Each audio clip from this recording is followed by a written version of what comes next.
俺はルフィ、海賊王になる男だ。 All right, I'll just jump right into the topic.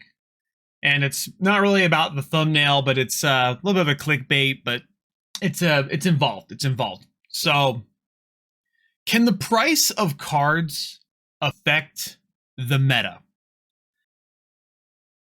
This video is going to be a little bit of history about the price of cards and how it affected the meta, and what I'm thinking is going to happen come EBO2.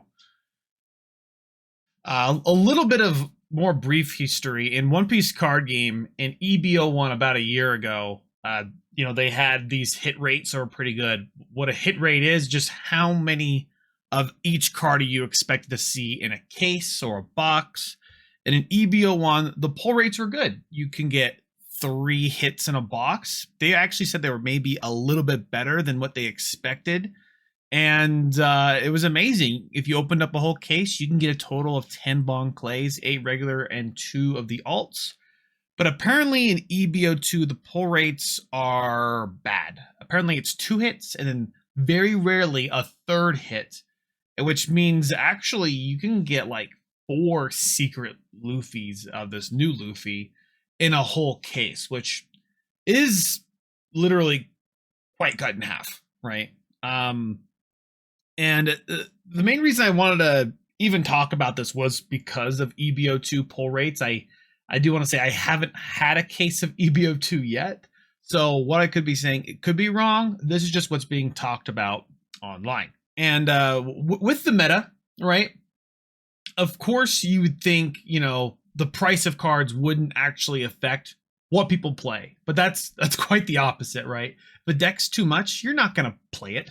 Right? Why would you may not play it if it's like not worth it. You may try it on the simulator to see if it's fun. And if it is pretty good and fun, you might invest into it and see how that goes, right? It's especially at a very top level. But if you're just going to go to locals, if you're just a kitchen counter player or go to locals player or do a regional every now and then, you may even like borrow a deck realistically when you go to stuff if it's like just that much. And it's just more what's reasonable, right? We do want to say what's a reasonable price to play the game, and what's a reasonable price to play a meta deck, right? In OPO1, at the beginning of the game, actually the problem was trial decks.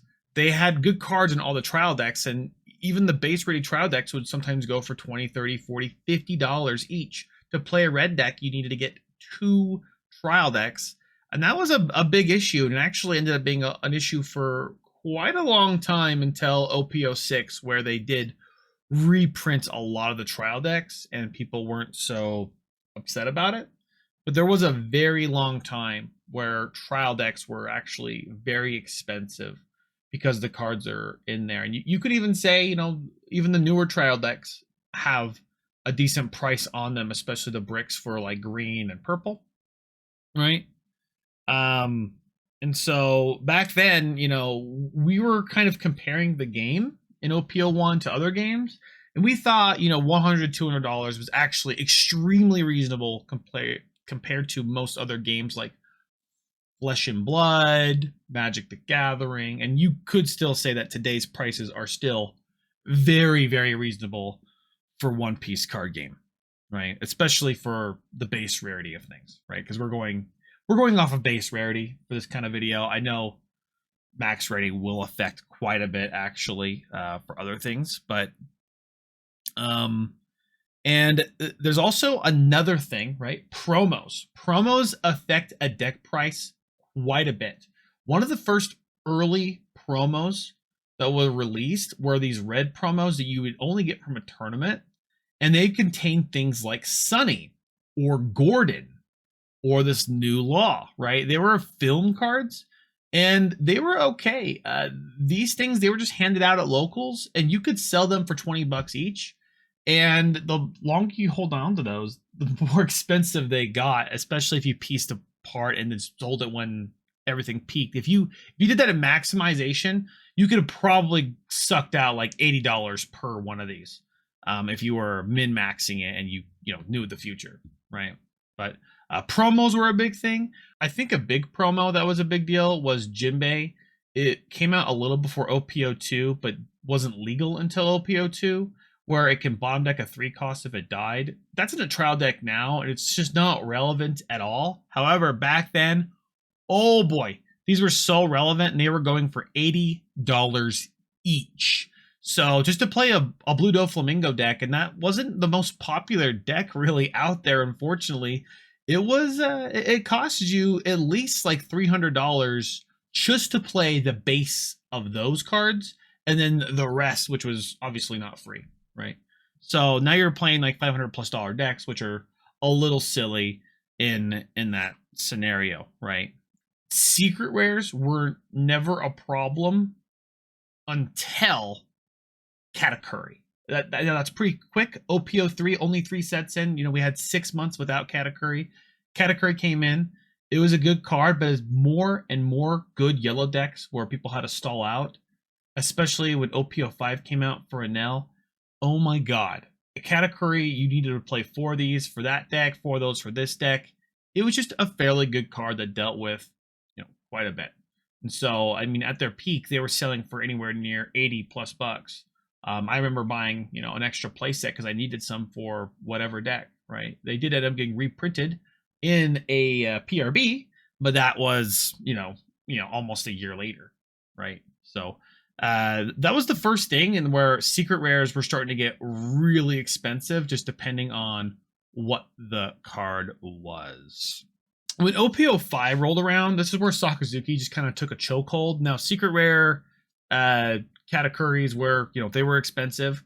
People didn't play a lot of Enel because of the cost of it, but Sakazuki was kind of a funny deck to get a hold of because you needed to get 2 trial decks, and at that point they were $50 each. They were, worth $15 when you first bought them, and no one cared about black decks from OPO2.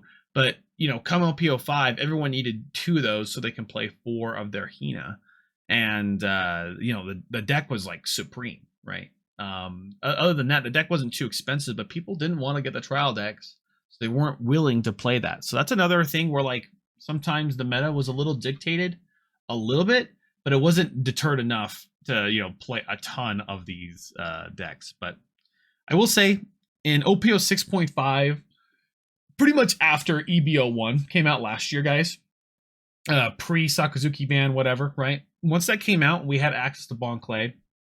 Red Purple Law were just crazy. Like it was a really good deck, and Gordon just went up in price. Everyone kind of saw it as like a really good deck, and then with Sakazuki getting banned, of course the price of Law and these Gordon promos were gonna go crazy, right? So Gordon went up to $550 at some point, and I have to say that actually dictated a lot of people not playing Red Purple Law because it's just really expensive. It was a complicated deck to begin with, right? But people didn't want to shell out $300 just to play Law at their locals, right? And it just wasn't the most played deck actually even its time because of that. You could say that even decks like BY Luffy, Gecko Moria, right, were options some people chose because of maybe the price of RP Law at the time. And we only really had one tournament where Sakazuki was banned, and we could still play Law. We called it Mesquite format. And I mean, Gecko won the tournament, but I will say, as far as like a turnout goes, Law did insanely good. But at my locals, you didn't see a whole lot of Law because it's just kind of a more expensive deck to put together. And one thing you have to worry about a really good decks, especially if it's expensive, is if it's ever going to get banned or hit. And that's kind of what I want to bring it up with now EBO2 Luffy. Okay. EBO2, there's a Luffy card, 6 cost, 7k power. It like restands itself, it has rush. It does quite a bit, right? And you would say you would probably play 4 of these in the new green purple Luffy deck, which people, I would say at the very least, it's a top tier deck off the bat, right? A lot of people are playing it. So Whatever bad matchups or good matchups it has, it's a good deck. Right? But if the pull rates are this bad, where you're getting 4 secret Luffys, maybe 5 with an alt, right? Per case, that's $1,000 case, maybe more, right? This secret's gonna be like $100 plus, like off the rip, and then continue to go up. And you can't really forget about the other cards you need from that, which is like Sanji and Pudding, and maybe even some older cards like Usahachi and Zoroduro. It's quite difficult, right? You actually, because of this EBO2, like less of a print run. Well, there's more printable cards in it, but they're just not. The pull rates are just so bad. You're just going to see a lot less people playing green purple Luffy, and I want to kind of predict that in this meta, because there's less green purple Luffy, you may see more decks like Shanks still, right? And more or less what we just kind of have now.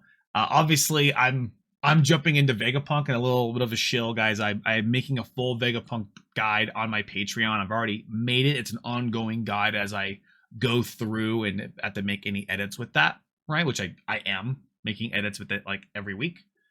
And to be honest, the EBO2 meta is shaping up to be probably a little less green-purple formatted, at least to your locals or competitive play initially, because there's just less secret Luffys. People need to get those, and they're not going to want to play the deck if they have 2.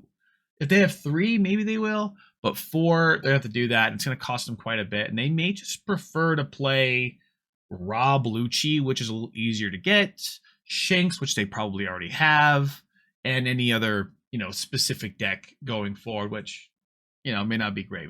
Blue Dofi will never die, as far as that goes either. But let me know what you guys think about the meta, and specifically, when cards come in and out of the meta due to, the price point. So, thank you all so much for watching this little video. Make sure you guys like if you're liking the video. Subscribe if you want to see more, and I'll see you all in the next one. Ciao.